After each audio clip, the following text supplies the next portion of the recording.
이사야서 44장 1절로부터 8절 말씀을 보겠습니다.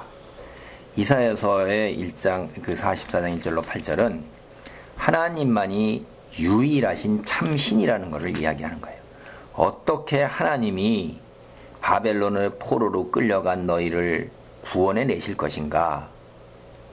그 하나님의 과거에 행했던 너희 조상들에게 행했던 그 놀라운 구원의 그 기적 같은 일들, 그걸 이제 더 생각하지 말라는 거예요. 왜냐하면 메시아 시대의 구원의 날에 새 일을 행할 것이니까 그거를 이제 한 번 더 너희는 기억을 하면서 봐라. 근데 어떻게 그걸 할 수 있느냐? 도대체가 우리가 바벨론의 포로로 끌려갔는데 어떻게 여호와 하나님이 더 다른 이방 민족들이 섬기는 신보다 더 능력이 있고 더 강한 신인가 하는 것을 하나님은 계속해서 당신을 변론하시는 거예요. 그게 1절부터 8절까지 이야기입니다. 나의 종 야곱 내가 택한 이스라엘아 이제 들으라. 아브라함, 이삭, 야곱 이것은 앞서도 여러 번 얘기했어요. 야곱, 택한 이스라엘 같은 이야기예요. 이중적 칭호예요. 그러니까 이스라엘 민족이라는 것이 아브라함의 자손이고 이삭의 자손이고 야곱의 자손이란 말이에요. 그러니까 아브라함의 하나님, 이삭의 하나님, 야곱의 하나님. 아브라함과 이삭과 야곱에게 하나님께서 어떻게 행하셨어요? 놀라운 동행과 놀라운 강한 손과 편팔로 그들을 인도하시고 보호하셨고 그들에게 맺은 언약을 그대로 이루어 가셨는데 그 언약의 하나님이 이제 이스라엘의 하나님, 오늘을 사는 이스라엘의 하나님이란 말이에요. 동일하신 분이란 말이에요. 그래서 그 분이 말씀하시는 거예요. 너를 만들고 너를 모태에서부터 지어낸 너를 도와줄 여호와가 이같이 말하노라. 나의 종 야곱 내가 택한 여수로나 두려워하지 말라. 바벨론으로 끌려갔을 때 말도 제대로 못 알아들어요. 대부분의 사람들은 다 죽었어요. 남은 자가 소수예요. 끌려가지고 거기서 노예 생활을 해요. 두려워하지 않을 현실이 두려워할 수밖에 없는 거예요. 불안과 두려움이고 자기가 믿는 하나님이 과연 하나님인가? 근데 의심이 들 수밖에 없죠. 근데 그분이 나를 모태에서부터 만들 때부터 그분의 손길이 있다는 얘기예요. 그리고 그분이 도와준다는 거예요. 거듭해서 아브라함, 이삭, 야곱의 은혜를 베풀고 구원을 베풀었던 그 하나님. 너는 여수룬이라 이 말이에요. 여수룬. 이거는 옳다, 곧다라는 뜻이에요. 그래갖고 이것도 이스라엘 민족의 또 다른 별칭이에요. 여수룬이라는 말이 옳다, 곧다. 예, 하나님께서 옳고 곧게 이제 만드실 것입니다. 그 다음에 여기에 보면 우리가 야곱 이렇게 했을 때 야곱의 이름은 속이는 자예요. 에서와 야곱 했을 때 야곱이 그렇게 성품이 인격이 훌륭한 사람은 아니에요. 속였잖아요. 어머니와 합작을 해서 속였는데 그래도 하나님께서 어떻게 해요?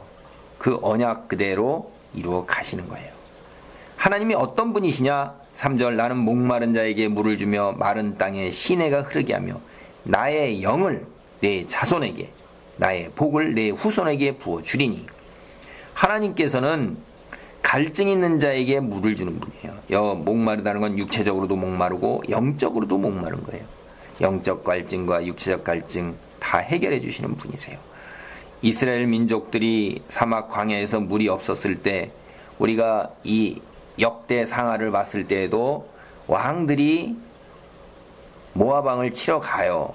그럴 때도 이 물이 나오지 않을 때 선지자를 불러다가 하나님 그들이 요구할 때 선지자가 물이 나오는 곳을 갖다가 하도록 합니다. 그러니까 육체적인 물도 이렇게 해결을 해주시고 영적으로 우리가 얼마나 갈급해요. 영적 갈증도 해결하는 거예요. 마른 땅에 시내가 흐르고 광야에 시내가 흐르게 하는데 이거는 어떤 신도 그렇게 할 수가 있는 게 아니에요. 그 다음에 나의 영을 구약에도 성령이 나와요. 신약에는 이제 성령이라는 말이 나오지만은 구약에서는 나의 영, 여호와의 영 이렇게 하고선 성령이라는 말을 안 부르고 하나님의 영이니까 성령이죠.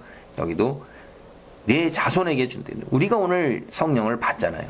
그리고 이들이 바벨론 포로에서 자신들의 완고하고 패역했던 것을 깨닫고 완고하고 패역했을 때 하나님을 거부했을 때 어떤 벌을 받을 건가 하는 게 모세 때부터 이미 벌써 언약을 맺었고 그 후에도 여러 차례 그 언약이 여호수아 혹은 솔로몬 성전에서도 그렇게 됐을 때 언약을 어겼을 때 먼 땅으로 끌려가는 포로되는 이야기가 나옵니다. 그걸 깨닫는 거예요. 그래서 자기들이 패역했다 하나님을 거부했다는 걸 깨닫는데 영이 부어졌기 때문에 그걸 깨닫는 거예요. 하나님께서 부드러운 마음을 지닐 수 있도록 목이 곱고 고집이 세고 완고한 것을 꺾고 깨트리고 파하겠다. 부드러운 마음, 돌 같은 마음을 하나님께서 영을 보내주셔서 바꿔놓겠다는 거예요. 그래서 복을 후손에게 부어준다는 거예요. 그 복을 받은 그들이 어떻게 되냐면 풀 가운데서 솟아나기를 시냇가에 버들같이 할 것이라. 풀 가운데 이방 민족들이 온 세상에 다 깔려 있지만 그 가운데에서 버드나무가 쫙 자라 올라오는 것 같이 시냇가에 생긴 버드나무가 어떻죠? 아무리 가물어도 잎이 변하지가 않아요. 과실을 잘 맺고 꽃 피고 잘 자라나는 것입니다. 시냇가에 생명수가 있기 때문에 그런 복을 받는 거예요. 여기서 44장 이제 3절에 복, 하나님께서 말씀하시는 복이라는 건 영어는 이제 blessing이라고 번역이 되는데 이것은 넘치도록 채우다, 결실을 맺다, 승리를 확보하다 이런 여러 가지 중요한 개념을 가진 동사에서 이 복이라는 말이 나왔어요. 그리고 이 복이라는 것은 아브라함 언약을 우리가 암시하는 걸 금방 알 수가 있어요. 왜냐하면 하나님께서 아브라함에게 복의 근원이 될지라 그렇게 얘기하셨잖아요. 그게 창세기 12장 3절이에요. 그리고 그 이후로 우리가 구약 족장들이 자녀를 위해서 축복 기도를 해요. 복을 받게 하는 축복 기도를 하는 거예요. 그래서 하나님께서 이렇게 나의 복을 내 후손에게 부어주리냐고 축복하실 때 이럴 때는 신명기 11장 27절로 보면 하나님을 믿는 자를 축복하시는 거예요. 그리고 이 복이라는 것이 축복과 더불어서 구원이고 시 33장 8편 3편 8절 그 다음에 생명이에요. 시 133편 3절 그 다음에 이 땅에서의 성공과 천국으로 들어가는 성공 사무엘하 7장 29절 이런 거를 주시는 거예요. 구체적으로 복의 내용이 뭐냐 하는 거죠. 구원과 생명과 성공 이런 것들이라고 우리가 성경에서 구체적으로 드러나요. 그래서 이 복을 받았을 때 그때 5절 어떤 시대가 이르냐 하면 한 사람은 이르기를 나는 여호와께 속하였다 할 것이며 또 한 사람은 야곱의 이름으로 자기를 부를 것이며 또 다른 사람은 자기가 여호와께 속하였음을 그의 손으로 기록하고 이스라엘의 이름으로 존귀 여김을 받으리로다. 그러니까 하나님께 속한 사람은 여호와께 속하였다. 야곱의 이름으로 내가 불린다. 이스라엘의 이름으로 내가 존귀 여김을 받는다. 다 똑같은 거라는 거예요. 다 똑같은 거예요. 이게 다 하나님의 자녀요 백성이요 하나님의 사람인 것입니다. 아브라함, 이삭, 야곱의 하나님께 속한 거고 이스라엘 하나님이 구원하시고 하나님이 함께 하시는 그 이스라엘 이름 마찬가지예요. 이런 날이 메시아 시대에 도래하는 거고 이들이 바벨론 포로로 끌려갔다가 돌아오는 날 이런 일이 있는 거죠. 6절입니다. 이스라엘의 왕인 여호와 이스라엘의 구원자인 만군의 여호와가 이렇게 말하노라. 나는 처음이요 나는 마지막이라. 나 외에 다른 신이 없느니라. 너희가 바벨론의 포로로 끌려와서 보았더니 이방 신들이 가장 강한 신이고 우리가 믿는 신은 그들만 못한 신이다 라고 생각할 수가 있는데 그게 아니라는 거예요. 처음이요 마지막이요 알파와 오메가라. 요한계시록에서도 이런 얘기가 나오죠. 처음이고 마지막이라는 것은 전지전능하고 그분만이 참신이라는 얘기예요. 처음 시작이고 끝이잖아요. 중간에 있는 신들은 시작과 끝이 온 완성인데 그분이 누구예요? 하나님이에요. 그런 분은 나 외에 다른 신이 없다는 거예요. 그래서 그런 신이 이스라엘의 실질적 통치자인 왕이고 구원자이고 온 천하 군대뿐만 아니라 영적인 하늘의 천군 천사까지도 다 다스리시는 만군의 여호와라는 거예요. 그래서 7절 보세요. 내가 영원한 백성을 세운 이후에 나처럼 외치며 알리며 나에게 설명할 자가 누구냐. 있거든 될 일과 장차 올 일을 그들에게 알릴지어다. 없다 이 말이죠. 영원한 백성이 뭐예요? 하늘나라에서 영원히 하나님과 함께 거하는 축복을 누린 그런 백성을 세운 이후에 이게 이스라엘은 종국적으로 그런 복을 받을 것입니다. 하나님처럼 이렇게 처음이요 마지막이요 나 외에 다른 신이 없다. 내가 너희를 지었다. 나는 목마른 자에게 물을 지고 복을 부어준다. 이렇게 말할 자가 누가 있냐 이 말이에요. 그리고 세상 역사가 이렇게 되어갈 일, 앞으로 될 일, 장차 올 일을 이렇게 미리 얘기해 놓는 사람이 누가 있냐 이 말이에요. 이들이 바벨론 포로로 끌려갔기에 한 세기 후에 벌어질 일이잖아요. 이들이 포로로 끌려간 후에 이사야의 예언도 보고 그러면서 이제 깨닫기 시작을 하는 것입니다.